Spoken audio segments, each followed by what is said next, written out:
What's up, everybody? Goro Stern back here in the sunlight. Well, not exactly, but I'm outside, not in my element today.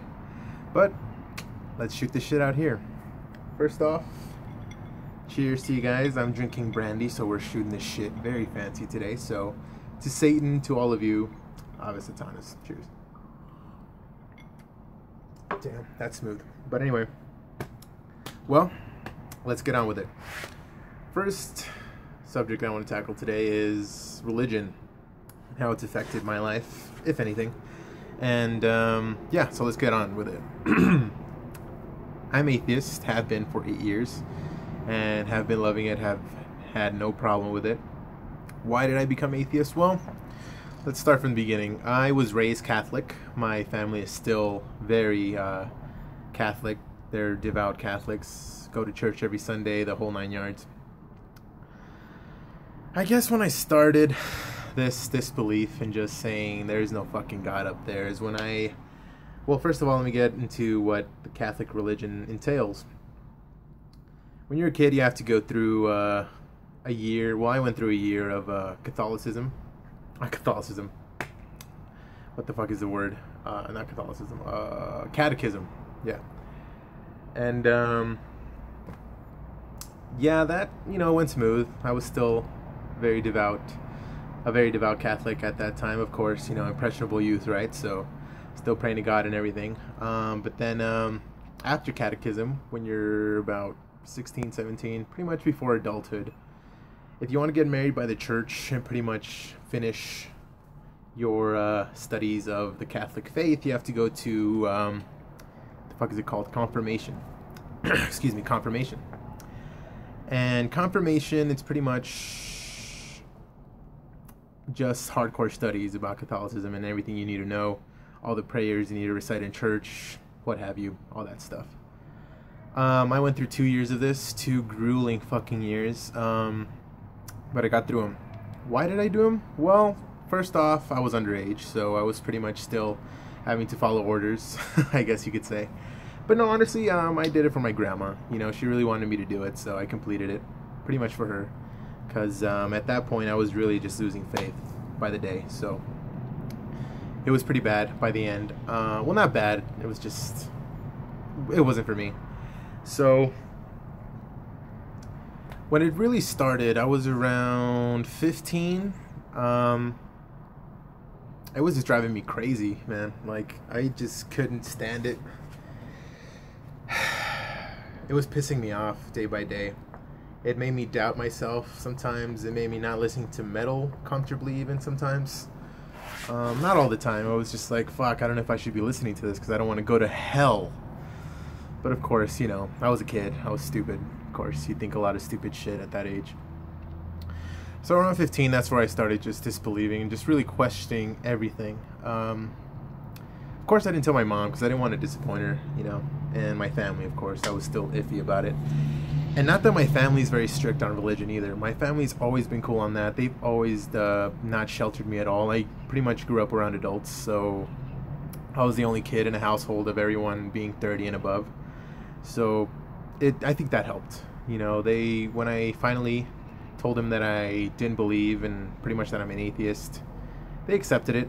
They weren't happy with it, but they were like, okay, well, whatever floats your boat, I think my family still kind of thinks that I have some belief left, but it's not going to happen. I just don't. But anyways, getting back to confirmation, I had to do 2 years of this bullshit. And the second year, or the first year, I don't remember, but I'm pretty sure it was the second year, I had to go to this fucking retreat that lasted for 15 fucking hours. It was from 7 a.m. to 10 p.m. Is that? Yeah, 15 hours. It was fucking grueling. 15 hours of hearing prayers and joyous little Catholics just dancing in the front row, and god damn it, it drove me fucking insane. But I wasn't an asshole. I wasn't a dick about it. I went along with it. That's one thing I'm not. If something really bothers me, but it's not really, it doesn't make sense to, how do I want to phrase this? I'm not an asshole.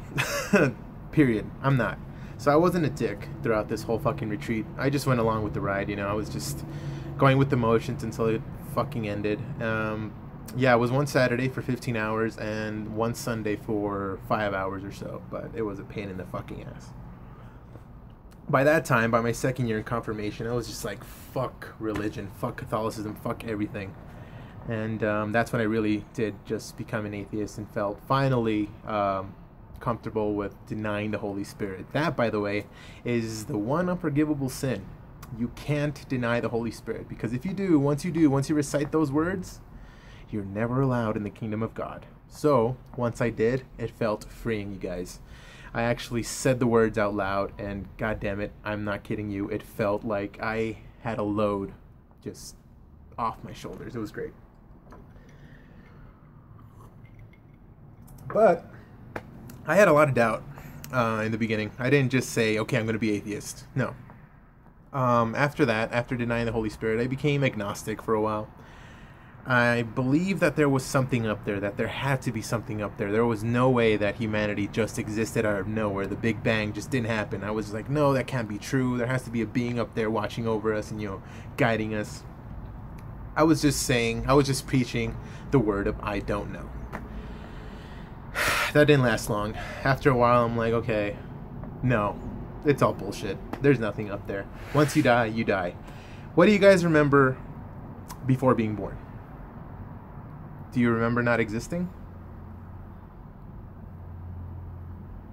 If you do, please tell me how it is. But I'm pretty sure that most of you don't. And that's what really just came to me one day, because me and my friend were talking about it, and his brother actually brought up that point. He told me that his brother said, you don't remember not existing, right? You don't remember not being born or just not existing, period. And he was like, you're right, I don't. And he's like, that's pretty much what happens when you die. And that made total sense to me for the first time in pretty much months after graduating from confirmation. And it made so much sense that I was just like, you know what? That's true. I don't remember shit. I don't remember not existing. And you know what? It made me feel comfortable. It made me just, like I said, it gave me a freeing feeling. So being atheist has worked out for me so much. It has gotten a lot of worry out of my life, because that's all religion brought to me. I mean, I'm gonna admit, religion was great for me as a kid, just praying to God, feeling good, saying my prayers, blah, blah, blah, going to church every now and then. But after a while, when you grow up, pretty much when you see the world for how it is and it's not really sheltered from you anymore, then you really start questioning everything. Faith being pretty much the main thing that I questioned growing up in my teenage years. But yeah, that's my story of how I became an atheist. Now, I know some of you, some of my subs, you guys may not be of age, you guys may not be adults yet, and might feel the way I did, kind of oppressed, to believe. Be it Christianity, I don't know, whatever religion you are. I guess the best thing I can recommend is to always know what you believe in, and just carry it in here. If you don't believe in shit, don't believe in shit. Some of you guys, like I said, may not be of age, and you have to still listen to what your parents say, and you know what? You have to do it. I mean, if you respect your parents, if you love your parents, just go along for the ride until maybe you can move out, or maybe they can become okay with it, and you can just go on with life, And maybe that's probably stopping you from listening to some metal. Maybe you're thinking, maybe black metal's too evil for me. I'm going to get possessed in the middle of the night. Trust me, that's not true. I mean, it might be, but I've never experienced anything paranormal. I've tried. I even have the Grimorium Verum. I've read some passages, just for the fuck of it, to summon spirits and bullshit like that. And nothing's happened, so I don't know. I might be cursed already and I don't even know it, but if I am, I'll let you guys know if anything fucking crazy happens. But yeah, you know what? If you guys don't believe in shit, just go on believing in nothing, because and that's what atheism is, a lack of belief. And that's exactly what I have. I've had it for 8 years, and honestly guys, I'm happy. I hated religion at the end of the confirmation class. I was just like, I don't belong with these people. Like, I am not, how can I put this? I'm not as dedicated as these people are. And you know what? I didn't hate them. They were devout Catholics, and they love their religion. I respect that. I respected that back then, even though I hated it. But honestly, I can see how religion helps some people. I really do. For example, I have some documentaries here, some that I saw as a teenager, and really just made me feel like I'm not alone in disbelief. The first one is The God Who Wasn't There. I pretty much watched this nonstop when it was still on Netflix back then. This is a really cool documentary if you guys want to see it. And this guy, what's his name? Brian something. I don't know. Brian Fleming, I think. Yeah, Brian Fleming. This guy pretty much inspired me to say that quote I said before, the denying the Holy Spirit quote. He goes back. He grew up as a Christian, and he went to a Christian school. And at the end of the movie, he goes back to his chapel that the school had, and he just denies the Holy Spirit in there. And he's pretty much reminiscing and telling us like where he used to sit to pray for his faith, and how he used to be really paranoid. How if he denied the Holy Spirit in any way, he would go to hell. You know, he was pretty much traumatized. And I really related to that, because that's what I went through for a while. I'm like, this is bullshit. Like, there is no God, but what if there is a God and I'll go to hell? Whoa, I'm gonna burn in hell. But like I said, man, impressionable youth, they get you young, man. They scare you into it. They really do. Now, back to the documentaries I saw. I also saw this one way later, Religious, and this one's just badass. It tackles all religion, and Bill Maher's fucking hilarious in this one. I really recommend this one. And there's a good point in here, though. He's in a chapel in one scene. He's talking to a bunch of truckers. They have a little chapel in the truck stop.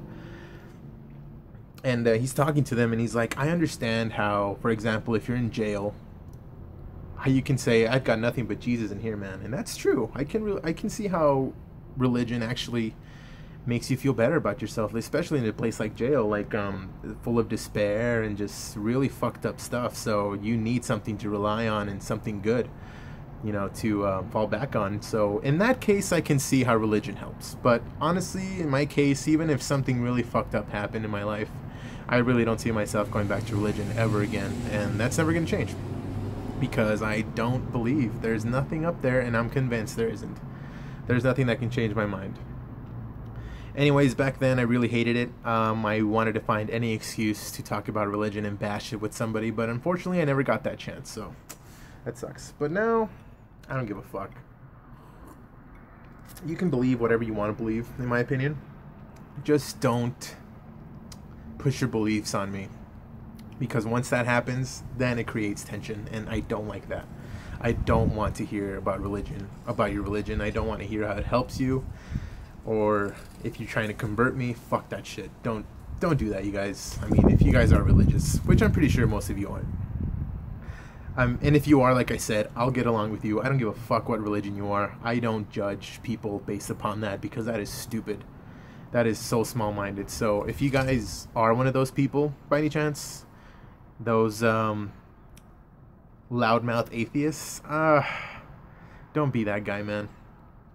I mean, I'm not anyone to tell you, I'm not anyone to say how to live your life, but this is just a recommendation. Don't be that loudmouth atheist that says, I'm atheist, oh my god, I want to preach it to the world. Honestly, I haven't really told anybody I'm atheist in quite a while. It's been a long time. Like at work, I never talk about religion. Of course, you're never supposed to talk about religion really at work or anywhere professionally, but even socially, pretty much all the people I hang out with share my beliefs, so that's pretty good. But yeah, I'm not an asshole. I don't pretty much see religious people and just go up to them and just bash them and say, you're fucking crazy for believing in this. So maybe one day the situation will arise where someone does come up to me and calls me a devil worshiper, and I'm gonna go to fucking hell. And you know what? If they do, fuck it, bring it on. But thankfully that hasn't happened yet, and I hope it doesn't. So that remains to be seen. So yeah. In closing, if religion is oppressing you, don't let it take over your life. Just know that you're not going to be this way forever. You're not going to feel oppressed for the rest of your life. At least I hope you're not. So, and if you are, and if you're feeling lost, don't. There's a lot of people out there like you just trying to find a way out. See, that's where I find religion to be a bitch. When it oppresses people, and when it just takes advantage of the frailty of like children's minds and stuff, when they're really impressionable, like I said, and gullible. So that's when I find religion to be really fucked up. And that's pretty much the main reason where I find it unnecessary to believe in anything. Just believe in yourself, be a good person, and just live your life, man, because I found religion slowed me down a lot. So I don't hate it anymore, like I said, but I wish it didn't exist. I really do. Especially with all these bombings going on and all these wars. It's just fucking sad to see how religion can just overpower people. And when I hear that some people, maybe Christians, I think, believe, some Christians at least, think that the earth is 12,000 years old, it's like, fuck, man. That's when your faith in humanity is really questioned. At least mine is. I'm like, how can you believe in that shit? But anyways, for a while, I found Satan to be such a good guy in my life. Now I don't really even believe in Satan, but why did I believe Satan was a good guy? Because he accepted all the rejects. I found him as your friend, as a guy who just said, yeah, come on, man, you're welcome here anytime. Fucking God, was, I don't know, the fucking country club of the astral plane, you had to pay your dues and shit to just fucking live in paradise forever. Honestly, living in paradise forever sounds like a fucking drag. But for example, this is what I've always questioned. Okay, say I'm married, right? And my wife dies. And let's say I believe in God. And my wife dies, right? She goes to heaven. Okay, I mourn for a couple of years, and then I remarry. And then I die. And my current wife dies. We both go up to heaven, right? What happens up there? My first wife is up there. Like, do we just have a threesome every night or something? I don't know. See, that's when it conflicts, and that's when you start having all these questions. Like, really? And something else I also question is, let's say there is a God, there is a heaven, there is a kingdom up there. My whole family's going to go up there, if there is. If that's the case, they're definitely going to go up there. But will they live in peace knowing that I'm burning down there? I mean, if that was my situation and say my sister was down there, I wouldn't live comfortably. I'd be like, fuck you, man. Let me go down there and get her.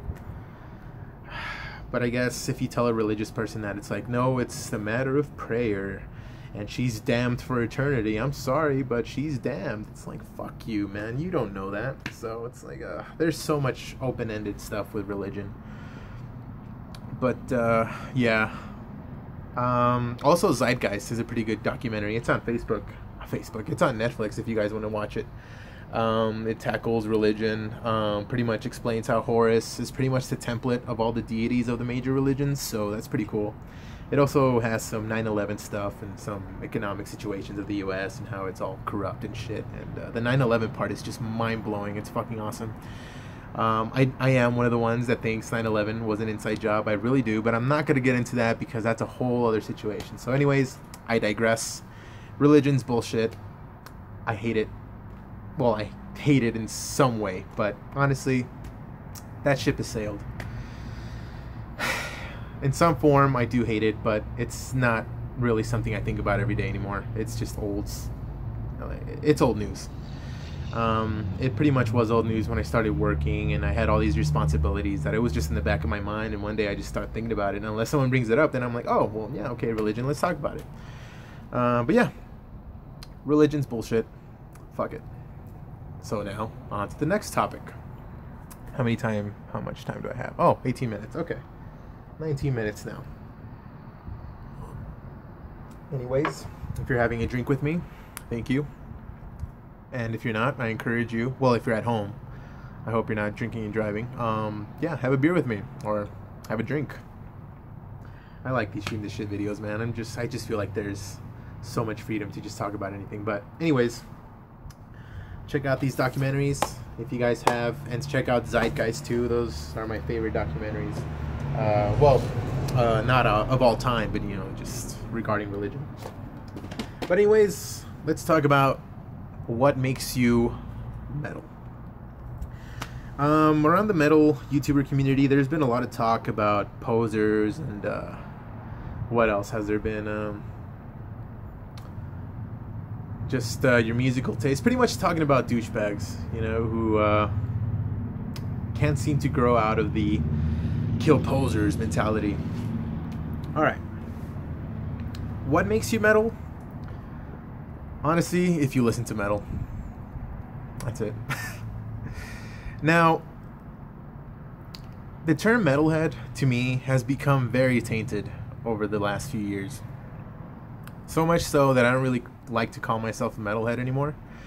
Of course, I fall in the category, so if someone labels me a metalhead, I don't, judge it, or I don't sway it. I say, you know what, yeah, sure.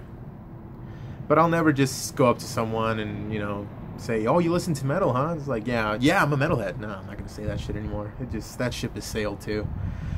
Yeah, why has it become tainted? Well, honestly, because the metal community, at least most of it, is full of douches.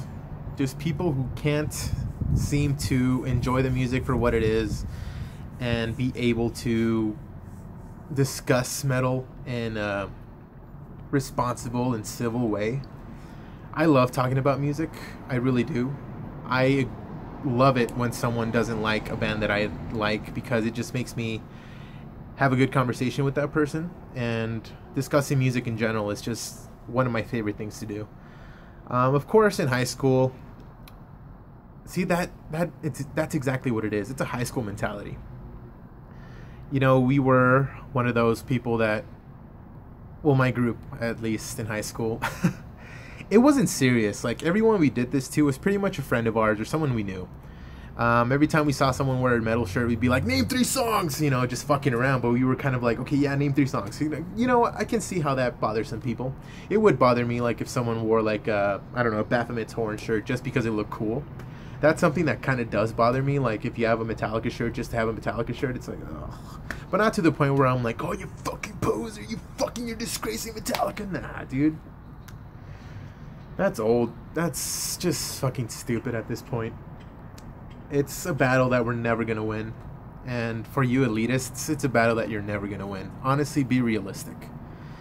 I know metal is sacred to some of us, especially me. I mean, I love metal. Like, it's been in my life for a really long period of time, and it's going to be for the rest of my life. It is a way of life. I agree with that statement. It consumes you. It really does, but in a good way. But of course, like I said, there's always those bad apples who just make newcomers feel unwelcome. And that's where I really just fucking hate the scene, where everything becomes a test, When if you barely start listening to a band and say you talk to a veteran of metal or someone who really loves that band, for example, I guess Possessed, say you're talking about Beyond the Gates, and someone who's a veteran's like, oh yeah, well, do you listen to fucking 7 Churches? Name 3 songs. What's your favorite song? Name all the fucking members. Like, when did they fucking originate? When were they established? Where are they from? It's like, fuck you. Who gives a shit? In my case, I like to know as much as I can about bands, especially old school bands, old school thrash bands. I know a shitload about some bands. Not all of them, but some. All the ones that matter to me a lot. And not because I want to know a lot and because I want to show off. No, it's because I want to know as much as I want, because that's who I am. I've always really just dug deep into any subject that I like. Be it history, be it, of course, metal history, lyrics, band members, just anything. Because that's who I am, and that's what I like. But in my opinion, you don't need to know every single little fucking thing about a band to be more metal or feel more metal. That's fucking stupid. Honestly, it's impossible. You can't know everything about every band. So if you feel like that's what you need to do to be more metal, no, that's fucking stupid. Honestly, for me, it's been a fucking long time since I've said, oh yeah, that guy's pretty metal, or oh yeah, she's pretty metal. Because honestly, I don't see that anymore. I don't really notice that anymore. If you come up to me and you're talking about music, I'll talk about music with you, man. If you're wearing a metal shirt, I'll go up to you and say, hey dude, cool shirt. And say a conversation just starts off of that. I don't say, oh, that guy's pretty metal. No, fuck. Unless I talk to him after a while, then in my mind I do say, okay, this guy is pretty metal. Because it's just something that I grew up with, just that term, that phrase, that guy's pretty metal. It's just always in the back of my mind, because that is, you can tell when someone's pretty metal. by talking to them or seeing their collection or listening to all their knowledge on the music, which is great. But I don't go off on who they listen to or how many times they've listened to a certain album or how much they know about the band. No, because honestly, if you like the music, if you appreciate it, even better if you buy the music. That's all I really care about, and that's all I really see, how much you really care about the music. So that's why I don't really give a fuck if you're metal or not, and that's why you shouldn't give a shit either. If you love the music and you wear the shirts, you support the bands, you support the music, you go to the shows, that makes you metal already. Fuck all those guys that just say, oh yeah, you need to know this, or you have to respect this fucking band because they fucking started it all. Nah, man. But honestly, we're never gonna get rid of those douchebags, so might as well just learn to live with them, because most of them are really hard-headed. They're not easy people to convince, and they're not easy people to converse with, so I honestly tend to stay away from that because I don't need that in my life. I enjoy what I enjoy, I know what I know, and I love what I love. Period. I don't give a fuck what anyone else thinks. That poser mentality went way out the window once, even before I graduated high school, probably when I was like 16 or 17, I was like, who gives a fuck anymore? That's when my group really just expanded into music and really just learned about a lot of music. We really got into hip-hop, and we got into some techno, some electronic music, excuse me. And yeah, we just figured this shit's stupid. Who gives a fuck anymore? And you know what? You grow out of it. It's true. But unfortunately, some people don't. The people that I hate, I don't hate them. Hate's the wrong word. I don't hate these people, but well, at least here in my hometown, there's a couple of very, how do I put this? Thrash metal purists. At least one that I can think of. Anyone from my hometown that's watching this probably knows who I'm talking about. But yeah, this guy fucking absolutely hates anything that's not thrash or heavy metal or true metal. This guy is a sack of shit, man. He lives here, and he's just scum of the earth, man. He calls girls bitches. He still uses the poser word. He still says poser. I have no idea how old he is. Maybe he's my age, around 24, 25. But it's like, I see this guy, and I'm like, that's so fucking sad and small-minded how someone of that age can still look at some people and judge them based on how they listen to music or what they listen to, and call them a poser at this day and age. It's 2016. That was for the 80s, man. Leave it back there. I mean, Black Metal Rebellion, really cool channel, by the way. Check his stuff out. He really tackled the subject well. And I left a comment on there saying how, you know, these middle-aged fucks that really just judge people and just really know that their music is true and everything else is bullshit, black metal is garbage, blah blah blah. Fuck, man. Yeah, I guess thrash metal purists are the ones that I just can't stand the most, especially some new wave thrash, new era thrash, especially Fueled by Fire's first album. I can't even fucking remember what that album's called, but yeah, when I first listened to it, of course I was a thrasher kid, so I was like, oh, okay, this is a pretty good fucking album. But pretty much like 6 months to 8 months later, I got into black metal pretty heavily, and my mind just expanded, and I was like, okay, this album sucks dick.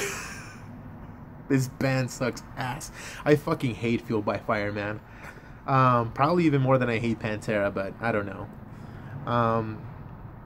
And yeah, if my voice is cracking, I think it's just allergies, because I just kind of keep coughing from time to time, so I'm sorry about that. I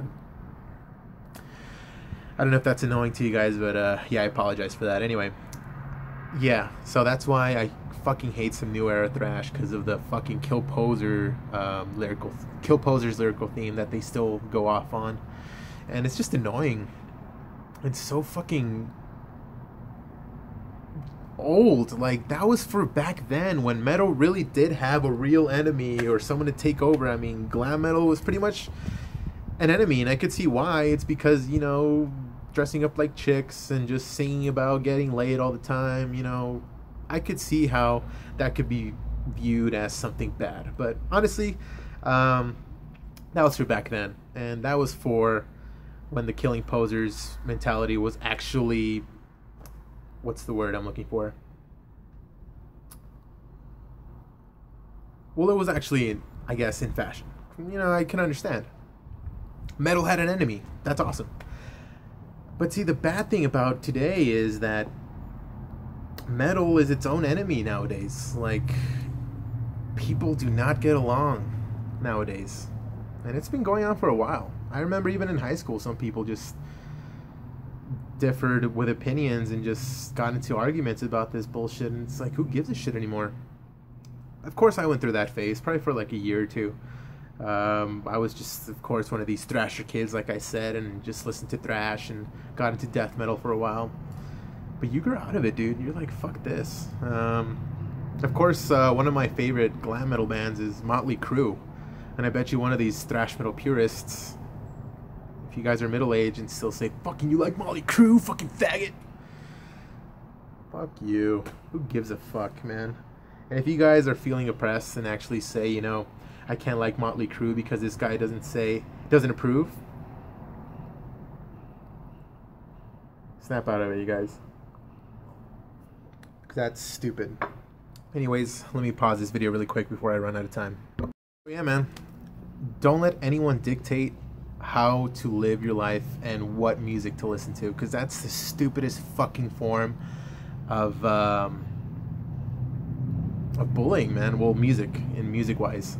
That's just so stupid and so small and sad, like I said. It's just sad how some people still go off on this subject and just have that stupid fucking mentality and can be so immature about things. It's like, music is music, man. If you like it, you like it. Metal is always going to be my main genre of music. It always has been for a long time. Since I got into it when I was, 12, 13? So see, it's always going to be my main genre. But I've never been one of those fucking assholes that just says, oh, that's fucking gay. You're fucking gay for listening to that. No, man. That's fucking stupid. So, I guess that's why I view this metalhead label as unnecessary. But I guess to label us all, it is easy to call us all metalheads. And if you do call yourself a metalhead, great, fine. It's not demonized or anything, but I just don't like that label for myself, you know. I listen to metal. I fucking love it. It revolves around my life. It always has. It always will. Well, it mostly always has, and it always will. So that's never gonna change. I know what I listen to. I know I love it with all my heart, and I collect it, as you guys can see. So that's all that matters to me. In my opinion, that's what makes you metal. Supporting the bands, buying the music, and being dedicated. And just expanding your knowledge on it. Because if we didn't expand our knowledge on metal, especially in the metal YouTuber community, none of us would discover anything new. I mean, imagine we all like the same shit. Fuck that, man. Yeah. That's why I'm glad the metal YouTuber community has grown, because I've discovered so much new shit thanks to a bunch of metal YouTubers, and it's just great to see how there's other people this dedicated to the music, and to see how much they love it as much as I do, and to see how they're all really, really nice people and are so open-minded. And that's what this scene really fucking needs. But unfortunately, it's never gonna reach the level of worldwide open-mindedness. It really isn't, because people are so fucking hard-headed. So honestly, I'm not saying if you can't beat them, join them. I'm definitely not saying that. Do not join them. Don't become one of these assholes. And if you are one of these assholes, hey, more power to you, I guess. Just don't push your shit on people, man. No one likes that douchebag. But yeah, listen to music for you and appreciate it. Just appreciate it and love it. My main genre, for the longest time has been black metal. And of course, we all know black metal fans really are pretty much the biggest elitists, I think, more than thrash enthusiasts. But you know what? Who gives a fuck? I love black metal with all my heart. It's just so good, and I'm never gonna stop. It's pretty much become my main genre, so the more black a band is, the better. So yeah. Fuck all you elitists. And I say that with pride, and I hope you guys do too, because that's something this scene does not need at all. So yeah, you guys know somebody like this or look up to someone like this, don't. Just don't. And if you are one of these people and you're watching this video and this has changed your mind, I'm glad. And if it hasn't, I welcome you to leave a comment down there, because I just love arguing with those people. I really do. It's like, some of them are so pathetic, but honestly, you can't change people, and I've never been judgmental. Unless they judge me or talk shit to me first, then of course, that's when swords are drawn, of course. But I'm not going to go looking for trouble or go looking for, an argument, because I don't need that shit in my life. I don't. That shit, like I said, is old news. And it's something that is not necessary. So, if you guys love metal, you're metal. Simple as that. It's not about how much patches you own, how many shirts you have, how many fucking records you have, first presses, owning first presses. Nah. Just love the music, man. Makes you metal. Wear the shirts once in a while. Yeah. That's all I have to say about that. So anyways, now I want to talk about movies. I'm pretty sure you guys have noticed this, especially you film buffs. Hollywood has really disappointed me lately. Why? Remakes. There's fucking remakes going on all over the fucking spectrum, and it's driving me fucking nuts. I mean, it started with Judge Dredd. When I saw that Judge Dredd got remade, I'm like, why the fuck would you do that? There's no fucking reason to. And today I heard that Gremlins is getting remade. Why? Don't remake Gremlins. That's one of Steven Spielberg's best films, and I always watch it on Christmas, and Gremlins does not need to be remade. What's fucking wrong with Hollywood, man? Are they really this out of ideas? I mean, don't get me wrong. Remakes, when done well, are fucking classic movies. I mean, look at Scarface. Scarface was remade from Scarface 1932, directed by Howard Hughes, if I'm not mistaken. John Carpenter's A Thing. Of course, John Carpenter's A Thing got remade. I haven't seen that remake, but I'm pretty sure it's a waste of time. But maybe it is cool. I don't know. I'll check it out. So yeah. For example, if they ever remake Jaws, can you imagine how bad that'd be? Maybe if Kevin Smith directed it, I'd have some hope. Because Kevin Smith, I think that's his favorite movie, and, he would have the heart to make it well. To remake it well, I should say. If they ever remake Jaws and Kevin Smith's not involved, I'm not even gonna fucking watch that shit. Because I can already imagine how bad the shark's gonna look. And just how fucking unnecessary it'll be, and it's gonna be a waste of time. So, I mean, Total Recall, when that got remade, dude, you're never gonna beat Schwarzenegger. All right, who the fuck was it? Was it Colin Firth? I don't even fucking care. Who cares? Remakes are pretty much what's destroying Hollywood nowadays, in my opinion. There's no original ideas. There's hardly any original ideas anymore, and I fucking hate that, man. Every time I go to the theaters, I'm like, here we go. There's gonna be another fucking remake. Here we go again. And which one else did I hear that was gonna get remade that I'm like, fucking seriously? Which one was it? I mean, it was Gremlins. And then they made a fucking live-action Jungle Book movie. Why is that necessary, man? Why? Oh, Ghostbusters. It's not a remake, but it's so fucking unnecessary. The world did not need a reboot of a Ghostbusters movie. They needed a sequel, a third part to the Ghostbusters trilogy. But of course, with Harold Ramis gone, I mean, it would be pointless. And now I hear that Bill Murray, Ernie Hudson, and Dan Aykroyd make cameos, but not as their original parts. It's like, what the fuck's the point then? I mean, I've heard a lot of bad things about this movie, and I've heard miraculously some good things. But honestly, I'm not going to watch this. And actually, just this morning, I discovered a channel, Disciple of Sound. And a really good channel. I really just literally discovered it today, so go subscribe to that dude. He reviews Ghostbusters, and of course he hated it too. And from that review of the many I've seen, this movie's not worth it to go see. But at least there's a cinema in my hometown that has $2 Tuesdays, so maybe then I'll go watch it when it just goes, when it's screening there, I guess. But other than that, no. If you guys have seen it, leave a comment down there and let me know if it is really that fucking terrible. I mean, for the previews, it just looks like utter shit. And I don't need to see that. So, Hollywood, what the fuck, man? Come up with something original. I mean, probably that Ghostbusters movie, if they really took the time, it could have been in its own thing. I mean,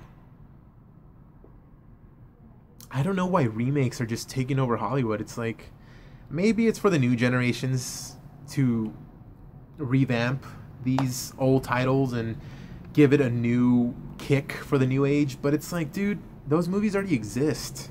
They've already left their mark. Some of them have. They're not necessary. They're not. Why remake something good? Why remake Judge Dredd, man? That's when I was like, fuck this, man. If they ever remake The Godfather, I'm gonna fucking picket the fucking cinema. I swear to God. That's my favorite movie of all time, by the way. And if they ever feel the need to remake The Godfather, dude. So yeah, I fucking hate remakes, as you can tell. But like I said, some are really good. So I guess remakes nowadays are not necessary. Just stop. Oh, they're fuck. It was with Kurt Russell. They're remaking a movie that Kurt Russell starred in, and it's not The Thing. Jesus fucking Christ. Oh, I had it for a second, but it just went away. Anyways, who gives a shit? Remakes fucking suck. Hollywood, stop making remakes. Stop being fucking greedy, man. Actually read scripts and appreciate original ideas. That's why I guess if I ever make a movie or whatever, I'm just going to upload it to YouTube. I mean, that's where the creativity really is. Because Hollywood is just fucking garbage now. I don't really want to work for Hollywood. That was my dream as a kid, but now I still want to be a filmmaker, don't get me wrong, but now working for a big studio because there's no fucking point in it anymore. And there's reboots too. I mean, Jurassic World, that one was pretty good. What else was there? I'm missing one. Which one was it? Oh, of course, Star Wars The Force Awakens, but that was the next episode, so it's a sequel, so that one doesn't count. In a way, it was a reboot, I guess, to how it it's pretty much a new hope. So I mean, I really liked it. I fucking loved The Force Awakens. It blew my fucking mind. J.J. Abrams did an amazing job. And of course, Daisy Ridley is beautiful, but she is a great actress, and I cannot wait to see episode 8. I'm counting down the days, man, but we'll see. But yeah, see, that's what I hate about Hollywood nowadays. There's just nothing but rehashery, and it's all bullshit, man. If someone comes up with a great idea, I hope they don't take the script to Hollywood or it doesn't get picked up, because it's just gonna get ruined. And fucking CGI just gets to me, man. Practical effects were the way to go. I mean, look at movies like Hellraiser, John Carpenter's The Thing, or Alien, or just movies like that where it was actually a physical fucking thing being used on the screen, not something on a computer. I mean, I know you have to reach scenes that seem really epic, and of course some CG is really good. I really do like, you know, some animations and stuff, but for example, the Transformers movies, those are fucking garbage. The first one I really enjoyed, but after that it's like, fuck Michael Bay, man. That's why I haven't seen the new TMNT movies, because I just hate Michael Bay, man. I hate his fucking movies. Well, Armageddon. I like Armageddon. That one's pretty good, but that one hardly uses CG. And but yeah, so you see movies like Apollo 13 where they shot in, you know, zero gravity, and they did all these awesome practical effects and stuff, and there was special effects in that movie, of course, but it's like, come on. Or you see a movie like Jaws. That was supposed to be a B-horror movie, and of course the shark looks fake as fuck, but it's awesome that there was actually a big-ass mechanical shark that Spielberg used. His name was Bruce, by the way. That was the inspiration behind the shark in Finding Nemo, if you guys didn't know that. But anyways, yeah, I miss practical effects in movies, man. That was a real fucking talent. But of course, we're not going to see that. And I have a feeling that the new Gremlins movie is going to be all fucking computer effects. It's all going to be behind a computer. It's not going to be practical anymore. So I'm already expecting that movie to be complete shit. And I'm pretty sure all of you who are Gremlins fans and Spielberg fans will agree with this, that it's just going to be utter, complete CGI bullshit. And don't get me wrong, I do appreciate CGI when it's done well. And, but I don't like it when it just overpowers a movie. Like, you might say, well, Star Wars has a lot of CGI. Yes, but BB-8, that's actually a physical fucking thing. It's practical effects still. And most of the fucking, I saw the special features, most of the other characters around the movie, they're actually humans in there. They're costumes, they're big-ass costumes, and they actually use sets again. It's just, it wasn't in front of a green screen, you know, just like pretty much how the prequels were. It was like 80% green screen, those fucking movies, which... it was just bad. I mean, as a kid, they fucking fascinated me, of course, because I was a kid. I didn't fucking take notice in that. I was just like, oh, this movie's cool. But yeah, now that I really do appreciate movies and actually dissect them, I really just hate that green screen effect. Those green screen effects, and when they just overtake a movie and it's just the majority of the movie and it's just sucky. Like, have physical sets again, man. That's why I really like The Force Awakens, because J.J. Abrams actually used, for most of the scenes, physical sets, physical characters, practical effects, and it looked amazing. It looked great. But I think those days are long gone. Those glory days of cinema, I don't think we'll ever see that again, but hopefully there's one production company or maybe a director who actually will change the pace of things, but that remains to be seen. Oh, Nightmare on Elm Street. That shit sucked ass. And Freddy Krueger looked like he had a fucking fucking cheese over his face. Nothing like Robert Englund's Freddy Krueger. I mean, that was fucking garbage. But the new Friday the 13th, that was actually pretty good. So I guess, like I said, some remakes or reboots are pretty good, but in Nightmare of Elm Street's case, that was fucking terrible. But yeah, that's all I want to say about that. But anyways, now I want to talk about how I got into Star Wars and how it's impacted my life and why I love it so much. I grew up watching movies. Movies have been around me all the time. All my family loves movies. We sometimes bought movies instead of food. That's how dedicated we were. And I grew up watching a lot of movies, action movies and romantic comedies, because I basically grew up with in a house full of women. So they raised me to be a gentleman. No, I'm just kidding. But anyways, yeah, we always had movies around. And Star Wars is one of those movies that really impacted me a lot as a kid. And man, I remember the first Star Wars movie I really do remember seeing was The Empire Strikes Back. And one that I grew up with and that came out when I was like, what, 8 or 9 was The Phantom Menace. It was awesome. I thought that movie was fucking cool. I still do. I still like it. I know some of you diehards that were around for the glory days of Star Wars, or you know, before the prequels came out. Of course, that might be blasphemy to some of you, but honestly, The Phantom Menace really brings back a nostalgic feeling for me. So it's not my favorite anymore at all. It never has been, but now if I rate the movies, it definitely goes Empire, Jedi, then A New Hope, Force Awakens now, Revenge of the Sith, then Attack of the Clones, and then The Phantom Menace. Because, yeah, of course, as a kid, you don't really notice or dissect movies in a way. You just enjoy them, and if they're flashy. I mean, the fucking sequence that always stuck to me and that was always in the back of my mind and that impressed the shit out of me and that I loved was the pod racing scene. That was awesome. You know, with Sebulba and all the fucking sound effects and how fast they were going and the use of the Force and how Anakin was the only human who could participate in the pod races on Tatooine, at least. That was awesome, man. That scene always stood out to me, and I can pretty much replay it in my head any day, and I have the scenes memorized, and just the sound effects, I can hear them actually right now. The like, I don't know. Star Wars was one of those movies that the sound effects really stuck with you, and they still do to this day. Of course, I don't have to tell you Star Wars fans that. I mean, the sound effects are pretty much a major part of that movie, along with the music and all that stuff. So, yeah, Star Wars, the original trilogy at least, is epic.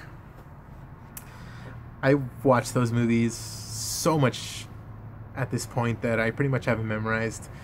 And, yeah, like I said, when the prequels came out, I was a kid, so I didn't really care how bad they were. Of course, when I see them now, I'm like, oh, I really cringe when Hayden Christensen's on screen sometimes, especially on Revenge of the Sith, the big climax battle with Obi-Wan. Jesus fucking Christ, his acting is fucking terrible. Especially that fucking line.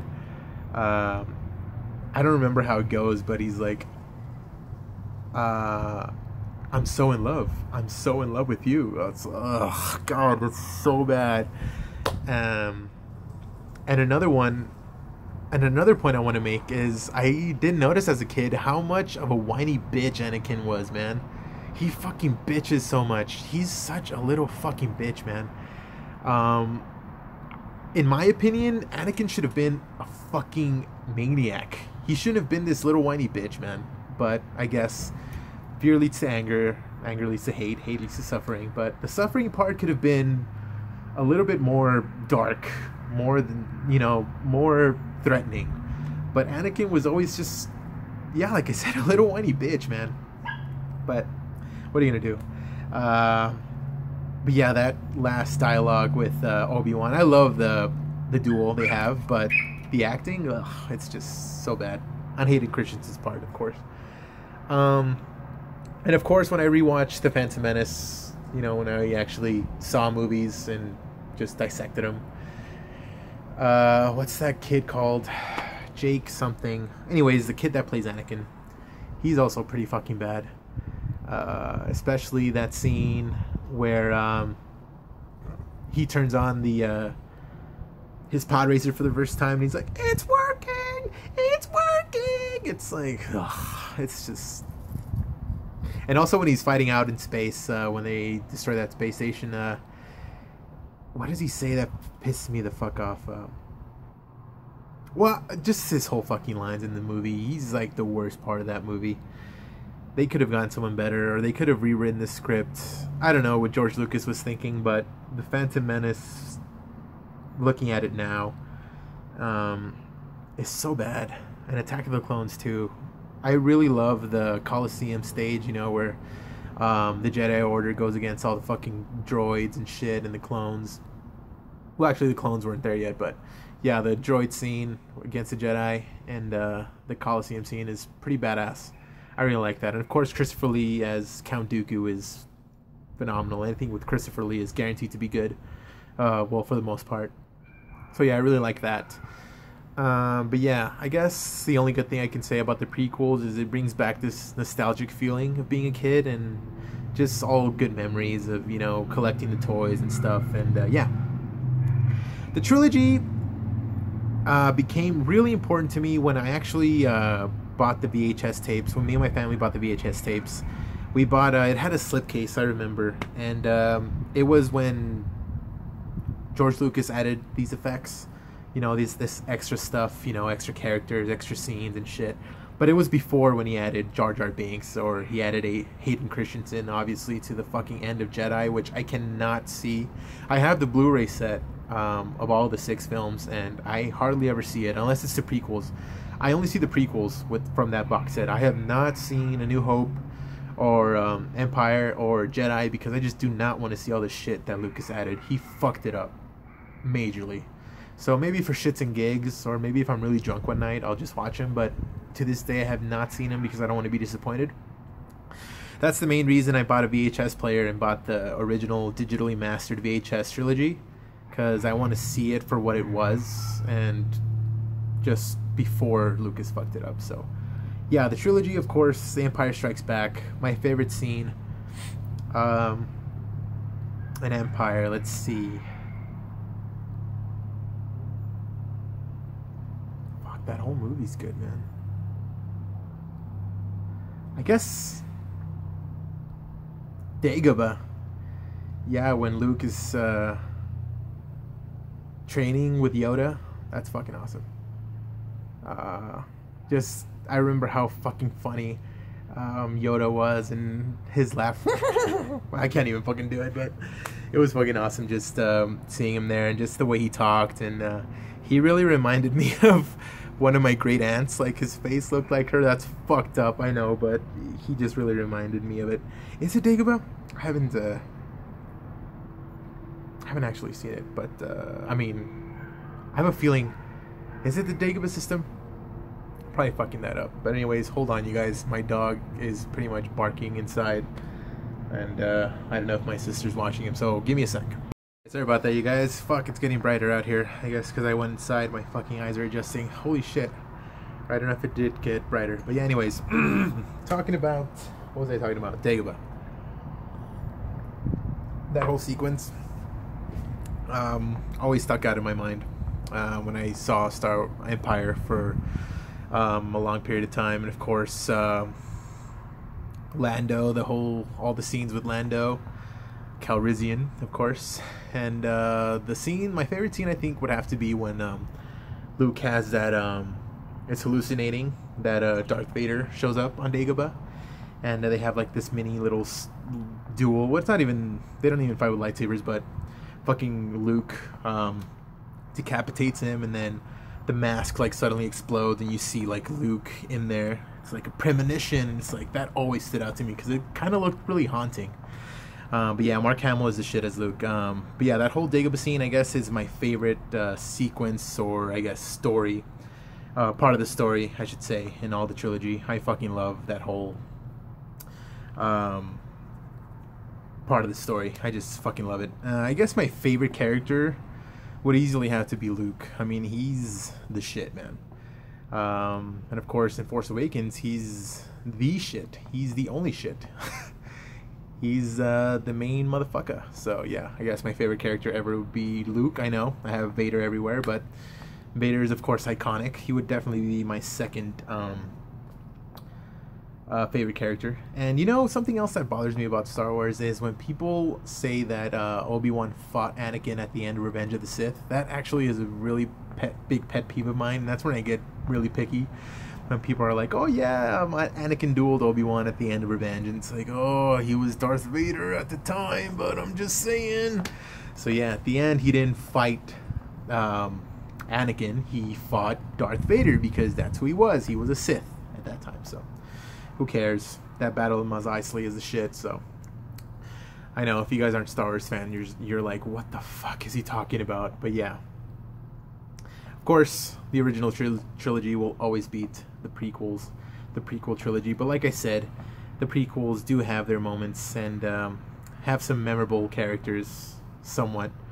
But yeah, I'm not one that hates Jar Jar Binks, but I can see how many people do, because he's fucking annoying, and he was not necessary. And honestly, I know a lot of people kind of don't see how the fight against Darth Sidious and Yoda, how that's necessary to the storyline, but honestly, it was pretty cool to see Yoda go against Darth Sidious, even though you know they both survive and they both go on to star in trilogy, well, not star, but you know, appear in the the 4 through 6. So I can see how that might have been unnecessary, but they needed a climax, so, you know, who cares? And of course, Frank Oz is Yoda, especially like I said in his introduction in Empire. It's awesome, and his voice, I wish I could do that voice, you know. It's just so memorable, that whole introduction to Yoda, especially when he gets the flashlight and he turns around, he's like, woo-hoo-hoo-hoo. And when he eats Luke's food, and he's just like, it's just awesome, man. That looked pretty wrong. But yeah, anyways, yeah, Yoda's the shit. I prefer, of course, Yoda in the original trilogy, because, I mean, in Phantom Menace, he was still a puppet, so that's good, but of course, George Lucas fucked it up, and he's CG, I think, and the rehashed Phantom, but who gives a shit? And honestly, I think Darth Maul died way too soon. That guy was way too fucking cool looking to just die all of a sudden. Yeah, he should have just like escaped or just been defeated but not killed, you know? Just like pretty much how Kylo Ren was. But who cares? Yeah, Darth Maul was the shit. I don't know why he was killed off so soon. God damn it, Lucas, but whatever. Anyway, that's enough about Star Wars for now. But I want to show you guys something that I found in my garage today, because I was thinking about it. I kept these, and once I opened this box, it was like looking into my childhood. It was just, it brought back memories, and I just felt this little feeling in my heart. But yeah, it's my Star Wars toys. Shit, man. So many memories with these, and of course you can see the box is still fucked up, but these are in pristine condition. This is where I kept all the lightsabers and the blasters and shit. I mean, look at this, you guys. See, I was just... And of course, got the main man, Vader. Who else have we got? A bunch of Lukes, the Luke without the hand. Han Solo. Who else do we got? Hayden Christensen, shitty ass Hayden Christensen without the arm. But yeah, it's all in here. These are all in the... I have not moved these in forever. Fucking Samuel L. Jackson. Say what one more goddamn time. Qui-Gon, of course. Very boring character now that I rewatched the trilogy, but still a pretty fucking badass performance by Liam Neeson. I mean, not really an amazing performance, but memorable. I mean, I always remembered Qui-Gon, and of course Anakin, and all this bullshit, and the guy who died too soon. Wow, I have 2 Darth Mauls. Wow, beautiful. But anyways, yeah, man, I'll probably go through these more extensively with you guys if you guys want to see them, but I just thought I'd mention this. And of course, Chewie. It's awesome, man. Yeah, I actually forgot about this box. I knew I had it, but it was really cool to open it today. I literally just opened it a couple hours ago, and it brought back so many memories. And if I can, I'm gonna buy a display case for this. Of course, when I have more space, or when I move out of here, and just display them, because these need to be displayed, and it's just a fuckload of toys in here. You can see Leia down there. And R2-D2 is right there. But yeah, you guys can see Star Wars pretty much overtook my life, and it still does. I fucking love Star Wars. Always will. I could talk about it for hours. And I know my good buddy Ryan Jennings, Metal Viking, he loves Star Wars as much as I do, and I know Myke C-Town does too. And of course, because Star Wars is the shit, you guys. I mean, it's badass. It really is. And I've been one, I actually was one of the people who cried in the theater. Good thing, well, not in the theater, I didn't cry in the theater, but when I brought The Force Awakens home, I cried, man. It was like, it's so cool, man. It's so good. Just especially when the Millennium Falcon comes out, and when Han Solo died. I should probably put a spoiler warning here for the title of this. Oh yeah, man. But The Force Awakens, I didn't go in expecting the best movie ever. I didn't want to get my hopes up, so I went in with not low expectations, but they weren't high, because I didn't want to be disappointed. But honestly, I came out of that theater just fucking ecstatic. Yeah, I saw it 3 times in the theater, and each time was great. It didn't get old at all. And I caught things that I didn't catch, and the new characters are just lovable, man. They're great characters, and I can't wait to see what episode 8 has in store. And of course, I've seen the previews for Rogue One, so that should be exciting. But yeah, can't wait for that. Anyways, you guys, is that it? Is that all I wanted to tackle today? I think so.